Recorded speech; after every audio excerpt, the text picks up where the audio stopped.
வணக்கம். நான் VR tuition Revathi மீனால் பேசுகிறேன். எல்லாரும் எப்படி இருக்கீங்க? இன்றைக்கி நம்ம டிஸ்கஸ் பண்ண போகிற டாபிக் வந்து பார்த்திங்கன்னா ஒரு பார்ட் ஆஃப் சைக்காலஜி தான்.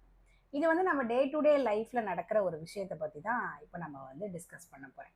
சில நேரங்களில் நம்ம வந்து ரொம்ப பவர்ஃபுல்லானவங்களா அப்படின்னு சொல்லி நம்ம எப்படி தெரிஞ்சுக்கிறது? பவர்ஃபுல்னால் கன்ஃபியூஸ் ஆகிடாதீங்க. அதாவது நம்ம ரொம்ப ஃபிசிக்கலாக பவர்ஃபுல்லாக இருக்கணும், இல்லை நம்ம வந்து வெல்த்தில் மணியில் ரொம்ப பவர்ஃபுல்லாக இருக்கணும் அப்படிலாம் கிடையாது.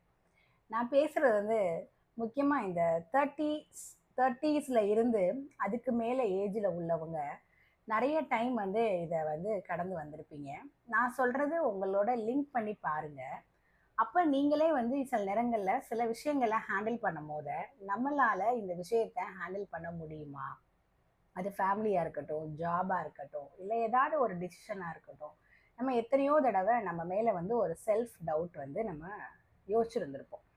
அப்போ அந்த இடத்துல நம்மளை மைண்டு லெவலில் டிஸ்டர்ப் பண்ணுறதுக்குன்னு நம்ம கூடயே சுற்றிக்கிட்டு 4 பேர் இருப்பாங்க.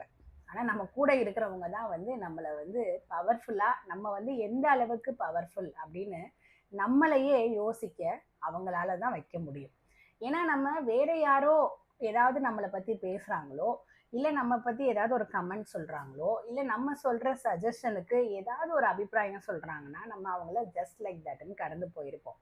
ஆனால் நம்ம கூடயே இருக்கிறவங்க, நமக்கு ரொம்ப வருஷமாக தெரிஞ்சவங்க வந்து சின்னதாக நம்ம சொல்கிற சஜஷனை வந்து அவங்க ஒரு கேலியோ இல்லை ஒரு கேள்வியோ கேட்டுட்டா கூட, ஒரு கிண்டலாக சொல்லிட்டா கூட நம்மளால் அதை தாங்கவே முடியாது. கரெக்டு தானே?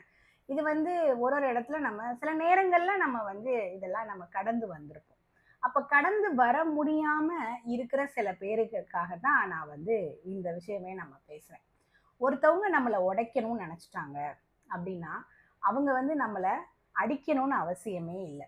வார்த்தைக்கு தான் ரொம்ப பவர்ஃபுல் இருக்குது. ஆனால் அந்த வார்த்தையை அவங்க ரொம்ப ஹார்ஷாக யூஸ் பண்ணணும்னு கூட தேவையில்லை.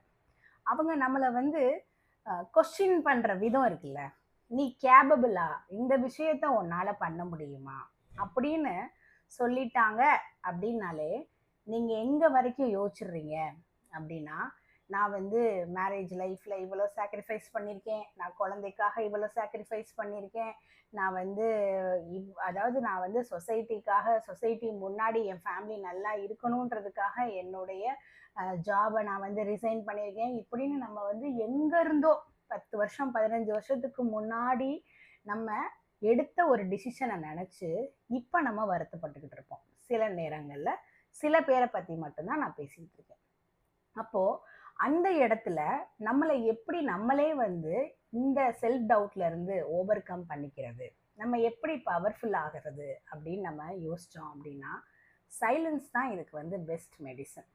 இப்போ உங்ககிட்ட ஒருத்தவங்க வந்து சொல்கிறாங்க, நீ வந்து 10 வருஷத்துக்கு முன்னாடியே வேலையை விட்டுட்ட, நீ வந்து அப்போவே வேலைக்கு போயிருந்தேன்னா நீ வந்து லைஃப்பில் ஜெயிச்சிருக்கலாம், இப்போ கிட்ஸு அது இதுன்னு சொல்லிட்டு நீ வந்து வேலையை விட்ட, இன்றைக்கி அவங்கெல்லாம் வந்து காலேஜ் போயிட்டாங்க, பட் நீ இன்னமும் வந்து நீ இப்போ போர் அடிக்குதுன்னு ஃபீல் பண்ணுற, இப்போ நீ வந்து சம்பாதிக்கலைன்னு வருத்தப்படுற அப்படின்னு யாராவது உங்ககிட்ட சொன்னாங்க அப்படின்னா இப்போவும் நீங்கள் வந்து அதை ஜஸ்டிஃபை பண்ணணும்னு அவசியம் இல்லை. நீங்கள் என்ன பண்ணுங்க அப்படின்னா சைலண்ட்டாக மட்டும் இருங்க. இதை வேற யாரும் சொல்ல மாட்டாங்க, உங்கள் கூட இருக்கிறவங்க தான் சொல்லுவாங்க. அப்போ என்ன பண்ணணும் அப்படின்னா, என்ன சொல்கிற, புரியாத மாதிரி கேளுங்க. நீங்கள் புரியாத மாதிரி சில கேள்விகளுக்கு நம்ம பதில் சொல்லும் போது டைரெக்டாக அவங்களுக்கு நம்ம ரிப்ளை பண்ணணும்னு அவசியமே இல்லை. நம்ம கம்ஃபர்டபுளாக ஃபீல் பண்ணுற கொஸ்டினுக்கு மட்டும் நீங்கள் ஆன்சர் பண்ணால் போதும். எந்த ஒரு கேள்வி உங்களோட ஆப்போசிட் சைட்லேருந்து வர்றது உங்களுக்கு ஒரு டிஸ்கம்ஃபர்ட்டை உருவாக்குதோ அந்த கேள்விக்கு நீங்கள் பதில் சொல்லணும்னு அவசியம் இல்லை. ஆனால் நீங்கள் அதை கடந்து போயிடலாம். அந்த கடந்து போகிறது அப்படின்றது அவங்கள சட்டை பண்ணாமல் போயிருங்கன்னு சொல்ல வரல. பாருடா, நீ என்னமோ வித்தியாசமாக கேட்குற, எனக்கே என்னை பற்றி தெரியாத ஒரு விஷயத்தை நீ சொல்கிறியே, நான் அந்த ஆங்கிளில் பேசலையே அப்படின்னு சொல்லிட்டீங்கன்னு வச்சுக்கோங்களேன். இதை விட அந்த கேள்வி கேட்டவங்களுக்கு அடி வந்து செருப்படியை தாண்டி மேலே பெருசாக அது வந்து அவங்கள பாதிச்சிடும். ஏன்னா அவங்க உங்ககிட்ட போடுற கொஸ்டினுக்கு அவங்க என்ன ஆன்சர் எதிர்பார்க்குறாங்கன்னா, நீங்கள் அவங்கக்கிட்ட புலம்பணும், நீங்கள் அவங்கக்கிட்ட பேசணும். அதில் ஒரு சில பேர் இருக்காங்க உங்களுக்கு அட்வைஸ் பண்ணுறதுக்காகவே வந்திருப்பாங்க. அதில் இன்னும் சில பேர் இருப்பாங்க, இல்லை நான் வந்து அப்போவே வந்து நீ எடுத்த டிசிஷன் மாதிரி தான் எனக்கும் அந்த சுச்சுவேஷன் வந்துச்சு. ஆனால் நான் வந்து ரொம்ப வயசாக டிசிஷன் எடுத்துட்டேன், அதனால நான் என் வாழ்க்கையில் ஜெயிச்சிட்டேன் அப்படின்னு நமக்கு வேறு விதமாக நம்மளை தாக்குறதுக்கு ரெடியாக இருப்பாங்க. ஆனால் நீங்கள் அந்த இடத்துல இந்த மாதிரி பீப்புளுக்கு நீங்கள் பதில் சொல்லாமல் அதை சைலண்ட்டாக கடந்து வரும்போது அவங்களுக்கு அதை விட அவங்கள காட்டணும். அவங்க எத்தனை வருஷம் சம்பாரிச்சிருந்தாலும் பரவாயில்ல, அவங்க உங்களை விட சக்ஸஸ்ஃபுல்லாக லைஃப்பில் இருந்திருந்தாலும் பரவாயில்ல. ஆனால் உங்களுடைய சைலன்ஸ் தான் உங்களுடைய பவருடைய நம்ம பவர்ஃபுல்லாக என்ன அப்படின்னே நமக்கு தெரியும். ஏன்னா ஒரு சின்ன வயசு வரைக்கும் தான் நம்மளுடைய கஷ்ட நஷ்டங்களை நம்மளுடைய பேரண்ட்ஸ் கிட்டேயோ இல்லை நம்மளுடைய வெல் விஷர்ஸ்டையோ நம்மளால் பகிர்ந்து அவங்கக்கிட்ட அட்வைஸ் கேட்க முடியும். அதே சர்டன் ஏஜுக்கு மேலே நம்ம தான் நம்மளை ஹீல் பண்ணிக்கணுமே தவிர நம்ம இன்னொருத்தவங்க கிட்ட வந்து நம்ம இப்போ ஒரு கவுன்சிலர்ஸ்டே நம்ம போகிறோம் அப்படின்னாலுமே அவங்க ஒரு அன்னோன் பர்சன்.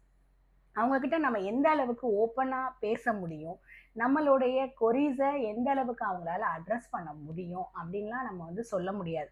ஒரு நல்ல கவுன்சிலர்கிட்ட போயிட்டீங்கன்னா பரவாயில்ல, ஆனால் அவங்க அதை பிஸ்னஸாக பார்த்துட்டாங்க அப்படின்னா உங்களுக்கு உங்களுடைய செல்ஃப் டவுட்லேருந்து உங்களை வெளியே கொண்டுட்டு வரவே முடியாது. அப்போது இந்த மாதிரி நேரங்களில் இந்த 30ஸ்க்கு மேலே இருக்கிற முக்கியமாக லேடிஸ் எல்லாத்துக்குமே நம்ம சைலன்ஸ் அப்படின்ற அந்த பவரை நீங்கள் கையாளணும். ஏன்னா என்ன நீங்கள் ரியாக்ட் பண்ணுவீங்க, இதை பண்ணால் இதை இவங்க ரியாக்ட் பண்ணுவாங்கன்னு நினச்சி ஒரு கொஸ்டின் த்ரோ பண்ணுறாங்க அப்படின்னா அந்த இடத்துல அந்த பதிலுக்கு பதிலாக நீங்கள் மௌனமாக அதை கடந்து போனீங்க. இல்லை எனக்கு புரியலை நீ என்ன சொல்கிற அப்படின்னு ஒன்று சொல்லலாம். இல்லை பரவாயில்லையே என்னை பற்றி உனக்கு தான் நிறையா தெரிஞ்சிருக்கே அப்படின்னு சொல்லலாம். இந்த மாதிரி அவங்களுக்கு எதிர்பாராத அளவுக்கு அவங்க எதிர்பார்த்த பதில் இல்லாமல் அது மாதிரி வேறு ஏதாவது நீங்கள் ஒரு பதில் அவங்க சொன்னீங்க அப்படின்னாலே அவங்க இந்த மாதிரி உங்களை ஹர்ட் பண்ணணும் அப்படின்ற ஒரு மோட்டிவே கை விட்டுருவாங்க. அந்த மாதிரி தான் நம்ம வந்து பவர்ஃபுல்லாக இல்லையா நம்ம தெரிஞ்சுக்கணும். ஸோ எப்பயுமே வந்து ஒரு 30ஸ்க்கு மேலே நீங்கள் லைஃப்பில் உங்களுடைய ஃபேமிலிக்காக நீங்கள் சாக்ரிஃபைஸ் பண்ணியிருந்தீங்க அப்படின்னா அது என்றைக்குமே வேஸ்ட் கிடையாது. திருப்பி நீங்கள் கெரியரை ஸ்டார்ட் பண்ணணும்னு நினச்சிங்க அப்படின்னா நீங்கள் எந்த ஏஜ்லனாலும் எப்போனாலும் நீங்கள் வந்து உங்கள் கெரியரை ஸ்டார்ட் பண்ணலாம். இது யாருமே வந்து உங்ககிட்ட யாருமே ஸ்டாப் அப்படின்னு இந்த ஒரு இதே கிடையாது. நம்ம உலகத்தில் நம்ம வாழ்கிற வரைக்குமே நம்மளுக்கு எல்லா ஏஜ்லேயுமே ஆப்பர்ச்சுனிட்டிஸ் நம்மளுக்காக காத்துக்கிட்டு தான் இருக்குது. ஸோ எதையுமே பழசை நினச்சி நீங்கள் வருத்தமும் பட வேணாம், அடுத்தவங்களுக்கு நீங்கள் வந்து அவங்க உங்களை பேசுறதுக்கு வாய்ப்புகளும் தராதீங்க. நாளைக்கு ஒரு நல்ல வீடியோவில் சந்திக்கலாம். தேங்க்யூ.